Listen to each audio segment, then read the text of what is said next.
Hello, everybody, and welcome to the Silent Hill Ascension pre-show. This is Eduardo. I'm joined here by the ever lovely Noah. And as Dark XP says, I'm so glad that I'm not late. Yes, you're in our delightful company. Because Noah will let you know how our show runs. Yes, everybody, I am so happy you're all here with us, and by the power of the Lordy Lord, we will get through this show together. This is the pre-show. It's 5:40 p.m. Pacific time. We do this on Mondays, Wednesdays, and Fridays. Then the show, a new episode of Silent Hill Ascension, is at 6 p.m. Pacific time every weekday, and the post-show is right after on Mondays, Wednesdays, and Fridays. Eduardo, take it away. It isn't just a moment where you see me appear mysteriously from the fog. It's a socially interactive streaming series where all of you collectively shape and experience its ever-evolving story. You collaborate and compete with others to try to make the choices you want to see occur. What happens? Those decisions end. That's the choice that locks in as canon. That's the version of the show that everybody sees. That story, the canon story, is shaped by you, the participating audience, day after day. Now, what we're going to do, we're going to throw up to our setup scene. Our production team is going to put that up. This is where Britt and Niels get separated. And Britt, her greatest enemy really and truly is herself. Please enjoy.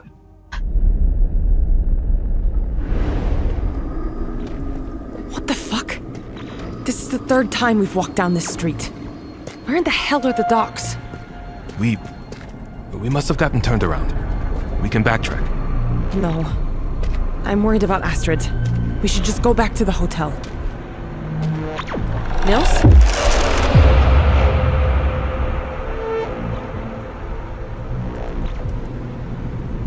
Shit. Nils? Is that you? Nils? Nils isn't here. What do you want from me? You're trying to leave me. We have to. They'll kill us if we stay. We can't. If you leave, the voices will find me. I know how to make you stay. No! No! There we go. Please, you can't leave me here. You can't. Britt? Is that you?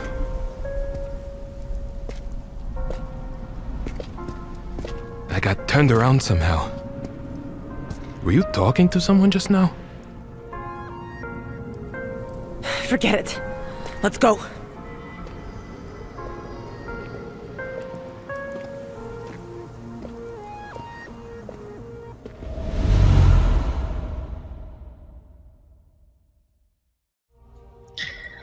Welcome back, everybody. I'd like to say I hope you enjoyed that scene, but it was a bit of a harrowing scene. It was definitely not one of the easier scenes to watch there, as Britt kind of had to contend with our Britt. There was a few more funny moments with that, right? Smiling Britt is entertaining and there's a few things, but that was a lot more difficult to watch for sure.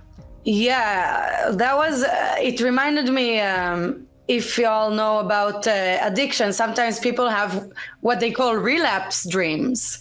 And that's when they're already sober and they achieved sobriety like Britt did. And then they have, in their dream, they're basically relapsing. And it's terrifying. Imagine the hard work Britt has done to maintain her sobriety. And just like that, it's being ruined. So, Nils is kind of a dickhead, honestly, or... That's a reasonable take. I think it's fair that, Nils not being at their best there. I think that's a reasonable take to go, they were a lot more supported before. Things are going a bit weird with them. One little detail I did like was the little radio blip. I'm sure our audience are fans of the franchise probably noticed that. Now, taking a moment away from that scene with Britt, obviously, we'll come back to. We'll definitely talk more about Britt in this show. I did want to mention, yesterday's scenes and Monday's scenes, right? The laundromat was breached, Noah. That was a really big moment, right? The monsters are scared, but the laundromat is no longer safe. Oh, the laundromat is not safe. Our little spin-off show is getting very, very spooky. And I did also want to bring up that Rachel and Krista scene that we saw. And yeah. No, that was important, right? That was the thing. It's like, you know, they were kind of like antagonistic pretty clearly for a long time. It's coming down to that reckoning. So are we talking about the one where they were a little bit tied down, or the one where she did some good old fashioned front stabbing? No, the front stabbing. I love that term, Eduardo, because you're right. It wasn't even in the back. It was just straight up front stabbing action. She's like, Rachel Killjoy. But, you know, in the beginning, it really reminded me of Life of Brian, of Monty Python's Life of Brian, when there's a scene that basically, essentially, Jesus, Brian, he tells everybody, you're all individuals. And then everybody screams, we are all individuals together. Because Rachel is like, you don't need anybody to tell you what to do. And they're like, you're right, Rachel. I love that. It was a wonderful moment. But then she totally got front stabbed and exposed with her knickers down, I guess, you know.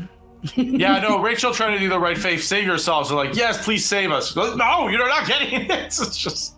Yeah, no, it's nobody's saving anybody here.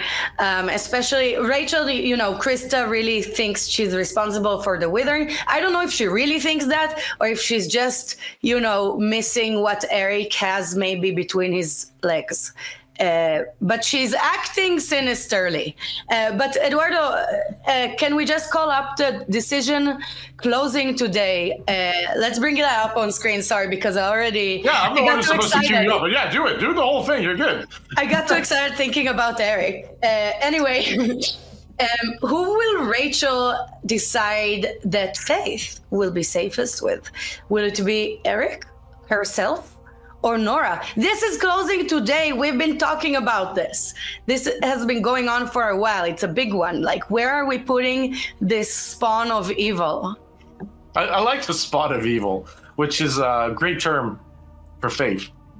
Here, but yeah, so this has been going on for a while, Noah. You're right. It's not just been going on for a while. A lot of the scenes kind of alluded and gave hints for members of the audience who did want to look at those hints as to what the decisions might look like. Who should Faith be with? You know, they're talking about like who should Faith be with, but Rachel's the one who decides that. And right now, probably not going to be Nora. I'm going to be pretty honest at 13%. Well, maybe people don't think like it's a reasonable ask of Rachel to put her little offspring with a complete stranger, essentially. And by the way, I see Dark Scotsman in chat says, I'm so glad you were here to tell me I don't need to be told what to do. That's very important. Listen to how we tell you that you're your own person. Anyways. No, but anyway, it's not looking good for the stranger to take the daughter. No, so again, between the parents, but Rachel is kind of ahead in that decision by a comfortable margin of 10%. So that's probably what we're going to see, Noah. But the key question, Noah, is not, you know, just what are we going to see, but which one? What was it? Was it redemption, suffering, or damnation? Obviously, once the decision's done, it should appear in the past decisions with the answer. So in the post show, we get to lightly tease our audience about what they've just done. I love teasing our audience. No, I know you do. It's something we discuss a lot in the background. How can we best poke and prod them to make sure they're optimally teased? But yes, one of the things though is all of this is kind of coming back from, you know, the Fate and Hope system, right, Noah? So again, take it away.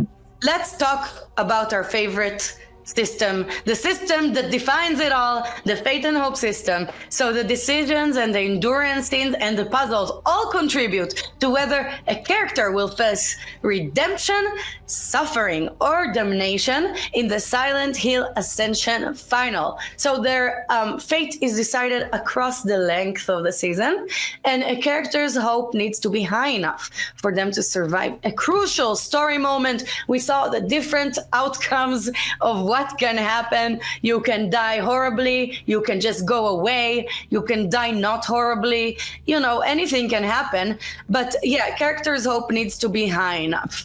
Yeah, so the difference between Carl and Toby, right? Toby died not horribly, but died. And then Carl kind of got this thing I'm on a boat as you know, sailing out of Still Dowling. I imagine it, right? That's how it's. He'll like go away, and he's like, "Yeah, I could just do that. I should just go away. Yeah, great. Sounds fantastic." And you totally weren't tugging that boat, right, Eduardo?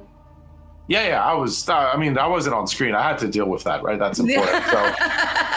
Do you think that Carl likes yacht rock? Like, does he listen to nice, smooth tunes when he's on the boat? I wonder if Carl plays an instrument. It doesn't seem like it. That's a really good question. Yeah.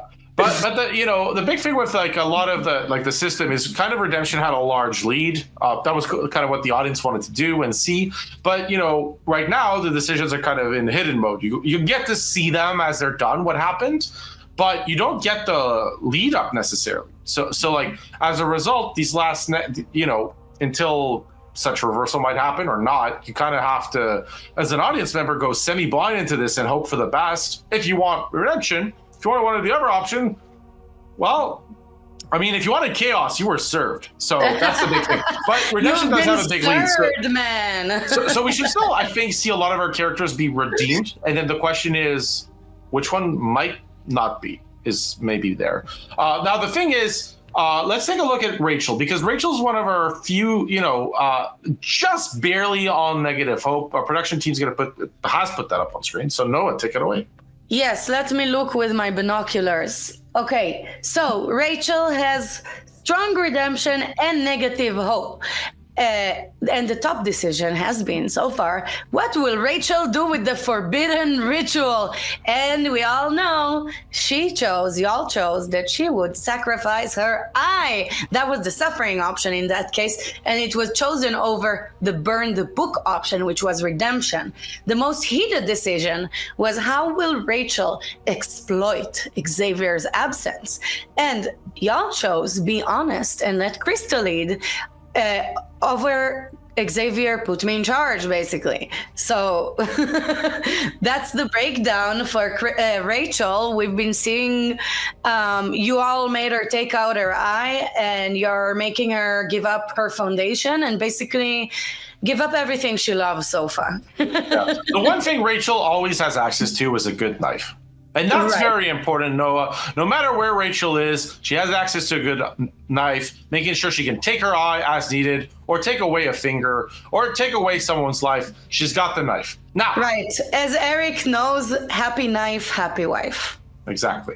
Now, the thing, though, is that most heated decision, right? How will Rachel exploit Xavier's absence? That was very close. Back then, that's why we have it as the most heated decision. But really, the scenes with Krista have...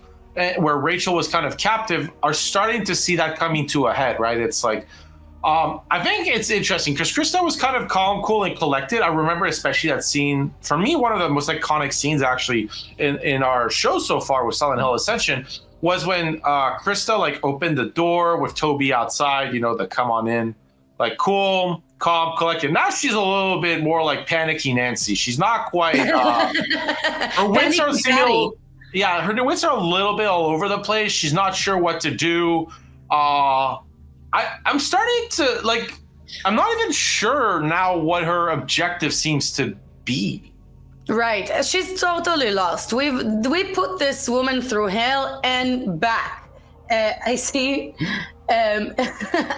Cheese Rainbow, yeah. Yeah, Cheese Rainbow here says it can cut a brick, it can cut a hammer, it can precisely remove your own eye. And, a knife is handy. But I don't know. By the way, we still don't know if the only reason that Faith showed up again is maybe, in fact, that Rachel took out her eye, even though it was sneaky Barbara that got her to do it. So I don't know, because we all found out what's up with Barbara, the Heraldina of Hope's Junction. And also good monster food. Every monster should have Barbara in their diet, probably full of protein, very good for the diet, making sure, that the good monster stuff goes on. I like it. I like the Barbara feed. Very important in diet in the other world, a true staple. And I'm sure a lot of our audience members were pretty happy to see Barbara go, just from a cathartic point of view. Right. And, I like me some Barbara. on the grill, you know? But let's look again what's winning right now with the current decision, because we have to decide where we're putting that evil child. Just kidding. I don't know that she's evil. I don't know. She might be possessed. She might be, you know, whatever it is, if she was my kid. A spade, a knife, and a spawn of evil, the spawn of evil. I think all of that is evil. Yeah. Oh my God! Sakapin Witty 1121 says barbecue. You got it. That's gotta be the best comment tonight. If somebody can do better, great. I don't know. I like dark spots, man. Just kidding. Probably some good stuff. Like I will point out as well, we have another decision closing tonight. This one is what we'll ask to do about the townspeople threatening Orson. That one's pretty solidly 50% on leave with Orson. I know before we like kind of came on the air, a lot of you were.